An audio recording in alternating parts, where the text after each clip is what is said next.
Hey there.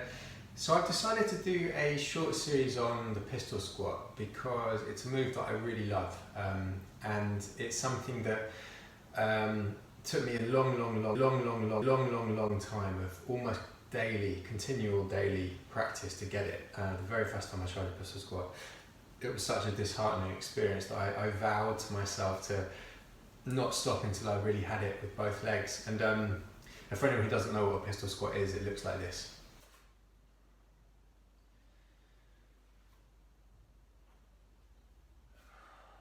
And it is quite an advanced move. Like I said, it really did take me months and months and months of almost daily practice to get this right, because it's a combination of strength, mobility and balance, and so it really is about skill as well, and that's the reason why I really do like it. And because I got so sort of weirdly obsessive with the pistol squat, as is my tendency, I discovered lots of different techniques and elements to help with each part of it, and that's why I decided to kind of break those down into separate videos and do a series on them. And what I'd say is the very first thing is, if you do want a pistol squat, the first thing to work on is just a simple body weight air squat to develop your strength in your thighs and your glutes. And if you don't know what an air squat is, it looks like this. Stand with your feet roughly shoulder width apart. Come down as low as you can. You want your thighs to go beyond 90 degrees, beyond parallel with the floor.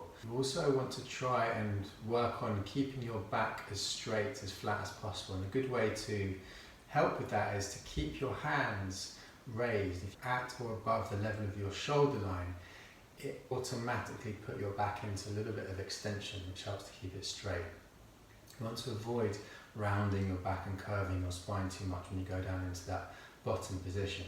And what I'd suggest is really build up your, if this is new to you, really build up your strength in your legs and your glutes by increasing the volume of the number of air squats you can do to really get it to quite a high level, because you will need a significant amount of strength in the pistol squat. That's a little bit of a bonus for today's video, because this move, which might be a little bit of a surprising place to start, because it appears to be a bit of a combination, of course, between almost a Cossack squat and what's called a fisherman squat. But the reason I think it is a good place to start is it focuses on balance, really. And that's the main component of this move. It's not really about strength. It definitely is a mobility exercise in that it works your adductor muscles in the end range of their motion. It strengthens those muscles at the end of their range of motion, which is a really good thing to do. But that doesn't necessarily have any bearing on the pistol squat. But it does, like I say, doing this move does work on your balance and starts to get you to understand what it feels like when you shift your weight from one leg to the other. And so, without any further rambling ado, this is what we're going to do today. I don't really know what it's called. If it has a name, it doesn't really matter. But what you want to do is you want to start in this low lateral lunge, which, like I said, is like a Cossack squat, but instead of being flat on your heel in a Cossack squat position, you want to come up onto your toe, onto the ball of your foot like this. So you're balancing on the ball of your foot here, and this leg that's extended out to the side. Point your toe, because in the pistol squat, the extended leg it helps if you really point your toe. That does actually make a big difference. So start to point your toe in this move as well, and you should feel a nice stretch up through your inner thigh into your hip flexors, and that will start to develop the strength that you also require in your hip flexor to do that greatly helps with the pistol squat. And what you want to do from this position, using your hands at first, is just shift over to the other side onto the ball of this foot, and likewise point the toe of the extended leg to get that nice stretch in the muscle and the adductors on this side, and then again just shift over. And what I'm thinking about here is trying to keep my chest elevated and my back nice and flat and extended, so I'm not curving my spine too heavily unless I want to do that deliberately. And so after you've done a few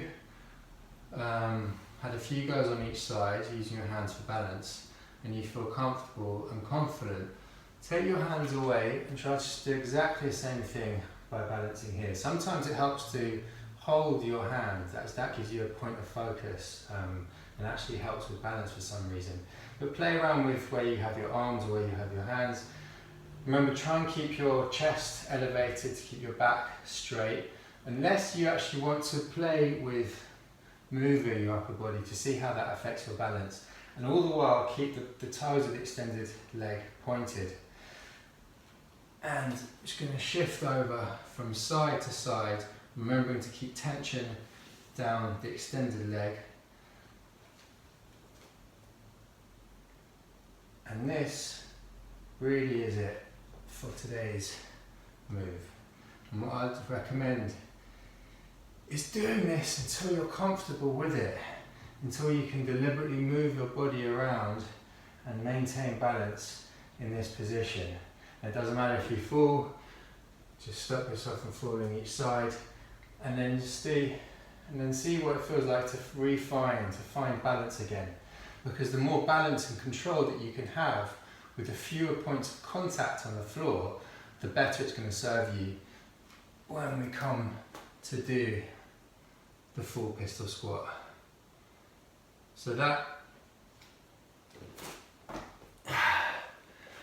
is today's move and the first step towards getting a pistol squat. Give it a go and have fun. Thank you.